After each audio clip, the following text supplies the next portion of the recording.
It seems in a very interesting, notable way, Taylor Swift is responding to all of the MAGA rage against her in Taylor Swift fashion.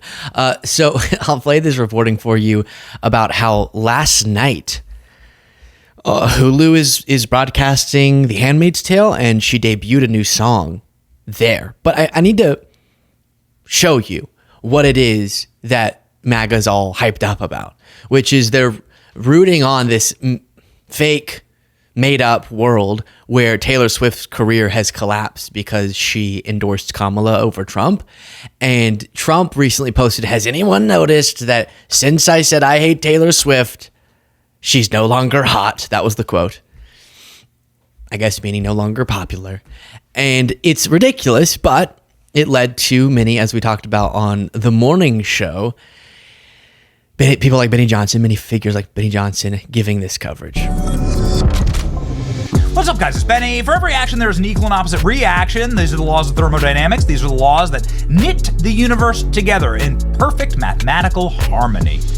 So here's how it works. The action.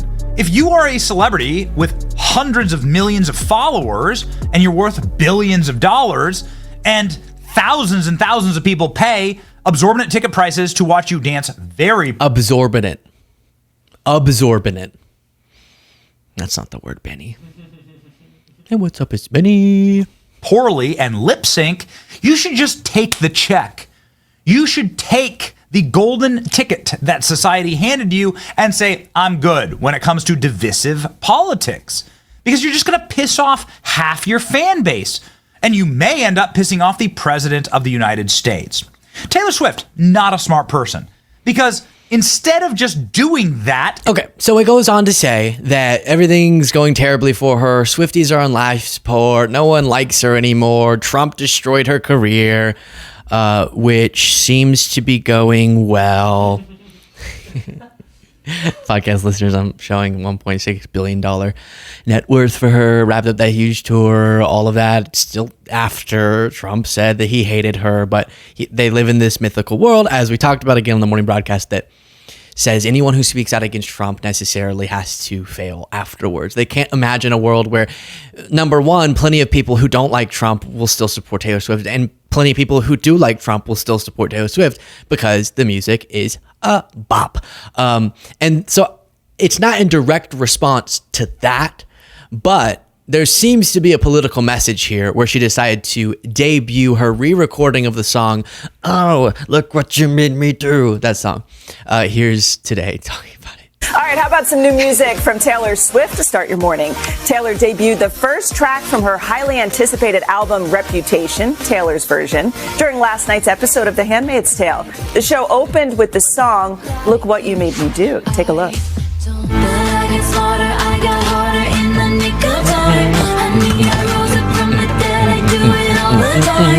got a list of names and yours is in red underline.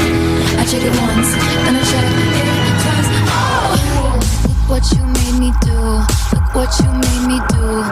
So it's like a little collaboration for the beginning of Handmaid's Tale. Yeah, right? She doesn't. Seems like she didn't license her music that much to other shows. That's a big deal. Yeah, it is a big deal. It's actually also the longest Taylor has gone between releasing re-records of her albums. 1989, Taylor's version came out in October 2023. But Swifties are buzzing, of course, about possible clues. No, they're gone. They're on life support. Get it right, news lady. They're dead. Everyone hates her now. Social media thinking she may announce something at the AMAs this weekend. So we'll just have to wait and see what happens then. All right. Yes. Thank you. Hey. Oh, gosh. So it seems everyone's plugging that subscribe button. Oh, speaking of which, please do subscribe to this channel if you appreciate it. Thanks for the reminder, sir. But even the Today Show is plugging that.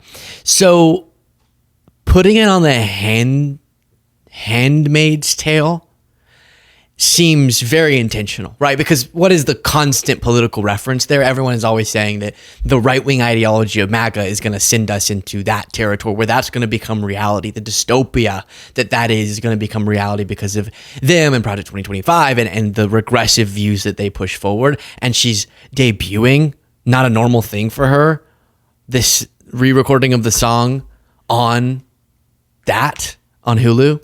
Very notable. Clap back. Taylor Swift claps back. Benny Johnson, I told y'all already, titled this video Taylor Swift melts down as Trump tortures her, but there was no Taylor Swift response. It was just, I guess we're supposed to assume she's melting down. So let me do it. MAGA melts down into pieces and cries after Taylor Swift crushes them. Look what you made me do. Even that song too. Oh, so much meaning. Hey, what's up? It's Benny. So then on this Taylor Swift thing, I saw headlines like Bill Maher defends Trump saying Taylor Swift is no longer hot. Here's Rising discussing this. Bill Maher is clearly not a Swiftie. The comedian defended President Trump over his recent dig at Taylor Swift, saying she's no longer hot. That's what Trump said. Let's watch. This guy. All the deals, but he still has time for this. You gotta love it. Since I said she's no longer hot. Or I don't think he means physically hot. I think he means hot in the business. She's fine. She'll be fine. But right. I don't think she's not fine. hot. Right. She's not unpopular. She's not as hot in the industry now because she just finished a giant tour. So she needs time to, relax and be with that football player. Trump's comments came as his busy trip to the Middle East. I don't really think Bill Maher was defending it there. That's kind of a weird headline. Did we just get clickbaited? Can a clickbaiter get clickbaited? I can't believe it. And I saw that because of remarks like that, but that wasn't really what it was made out to be. But then Bill Maher's trip to the White House, stuff like that, some MAGA figures are wondering, can Bill Maher now be trusted by them? Despite him still being very critical of MAGA. Can they trust him more as a figure? And I found Tucker Carlson's response interesting. I'm looking at people like Bill Maher, who is positioning himself as an honest broker and someone that can see both sides. Should I buy it, or is this just a business decision? Bill Maher? Bill Maher. I don't buy it, but I'm just asking you. It seems like it's a gimmick. He went to the White House. Man, he backed off that so quick. Should we trust him? Bill Maher? Oh, not me. No, I don't trust him. Obviously, he's terrible. Is that what you're going to say? Okay, I say what you say. I'm with you. I don't buy it, but I'm just asking you. It seems like it's a gimmick. He went to the White House with Kid Rock, and they had dinner, and he talked about it, and he said something halfway positive about Trump. Is this just a business decision, or? He's one of the most unwise people I've ever met. And I don't mean that as an attack. I mean, I feel sorry for him. He's almost 70 years old and has accrued no wisdom in his life. And that's what I respect in people, particularly men, women too. I respect wisdom, not knowledge. Why particularly men? Women too, I guess. But men. When I find a man who has some real, deep, long wisdom. Women too, I guess, but. And that's what I respect in people, particularly men, women too. I respect wisdom, not knowledge, not glibness, a deep understanding of the way people are and the way the world works. That's what I really, really care about. Who've got priorities that are real, that are enduring. Because our lives are not enduring. Our lives will be forgotten. Our graves will be unvisited, actually, over time. Hey, Tucker. Maybe yours will.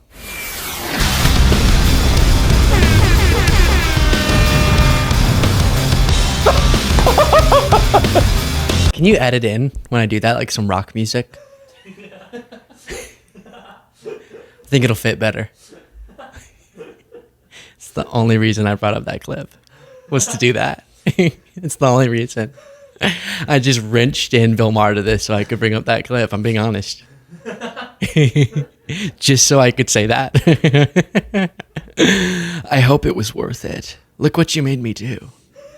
Really, really care about. Who've got priorities that are real, that are enduring. Because our lives are not enduring. Our lives will be forgotten. Our graves will be unvisited, actually, over time. We will not count in history. But it's grim. We're meaningless. We're dust. We're irrelevant. We will die one day, but really, we're already dead.